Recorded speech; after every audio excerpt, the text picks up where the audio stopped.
Welcome to week 4 of the weekly WalterPicks picks on YouTube. I'm Lions WalterPicks, aka Cam, and we're back again. Last week we didn't do too hot, but this week we're coming back for vengeance. We're starting off right away. And if you don't know, every single week I drop 3 player props and 2 teams that I think are going to smash this weekend. My first player prop is Marvin Harrison Jr. over 66.5 receiving yards. Now I'm not just throwing out random props, I'm researching with the WalterPicks app. If you don't know what the WalterPicks app, you should. If you don't know what the WalterPicks app is, it's an AI-based platform that not only helps you in sports betting, but absolutely everything fantasy football as well.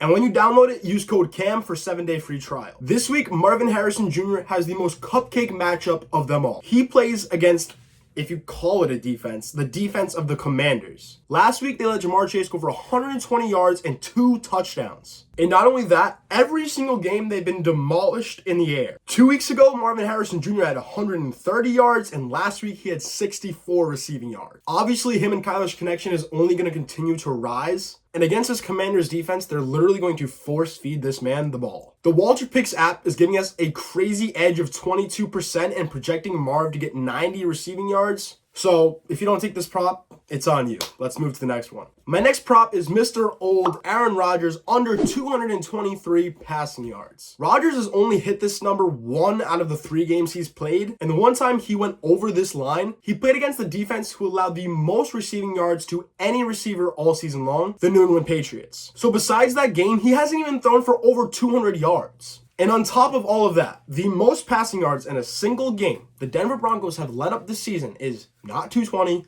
not 200, not 180, 171 passing yards. Now, I know this is Aaron Rodgers, but he's not the Aaron Rodgers we know and love, if love him at all. Also, the Jets are going to be heavily favored in this game by 7.5. They're going to feed Breece Hall the ball. So I'm taking Aaron Rodgers under. And I think I'm going to be 2 for 2 so far on Sunday. Let's make it 3 for 3 with this next prop. Next, we're going to Seattle. On Monday Night Football, Mr. Jackson Smith-Njigba over 47.5 receiving yards. He has a great matchup against my Detroit Lions, a team that's been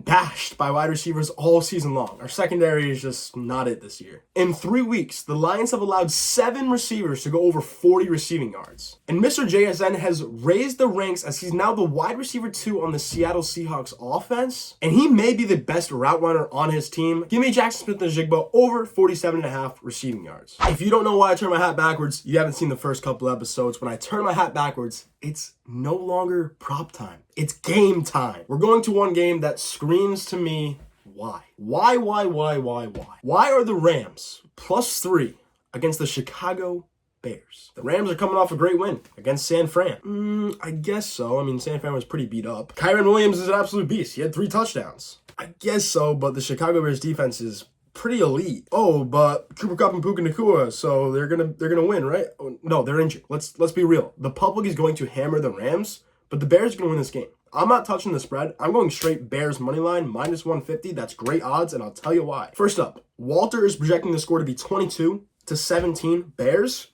I would never go against Walter. He literally knows best. And they're giving the Bears a 65% win probability. And when that doesn't sound too large compared to, well, actually, yes, it does. They're giving the Rams a 35% chance to win. The Bears defense is arguably top 5 in the league, in my opinion. And the Rams pretty much have a bunch of mediocre guys off the street protecting Matthew Stafford. And the guys that Matthew Stafford's throwing the ball to aren't the best either. I mean, their 1 and 2 are done. I think that the Bears run the football all over this Rams team. Now, it may not be DeAndre Swift, but Roschon Johnson is coming for that role. And I think the Bears will hold it down defensively. I think this game is probably like a 14-10 kind of game. Bears win. And when they win, come back to this video. But before you come back to this video, make sure you subscribe down below because we're just going to win money all season long. All right, my last pick. It may be a shorter kind of video, but we're getting right to the point. The Green Bay Packers host the Minnesota Vikings. The undefeated Sam Darnold Minnesota Vikings. Now I'm sitting back because everybody and their mom wants me to go to the Minnesota Vikings. They want me to pick them because I'm usually not wrong.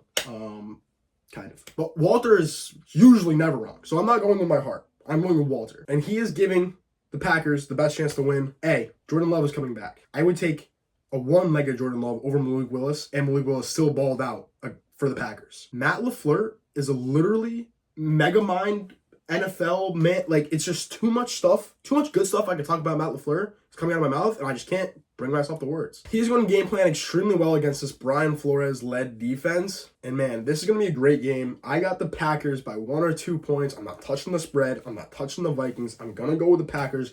Jordan Love is back. This means Jaden Reed is going to explode. But I really think that Josh Jacobs is going to be the key factor in this game. I think they're going to run the football and continuously run the football, which gives them the play action pass to Jaden Reed touchdown. I'm calling it right now. Jaden Reed touchdown, Josh Jacobs over yards, and Josh Jacobs touchdown. And don't get me wrong, they have the best player on the field, Justin Jefferson. But the Packers have Jair Alexander. I understand it hasn't gone well for Jair the last couple of matchups between him and Jay Jettis. But if there'd be anybody to guard him, I'm taking Jair Alexander. And again, if you want to research your picks more in depth, use the WalterPicks app and use code CAM when you check out. And don't forget to subscribe for next week's content. I'll see you later.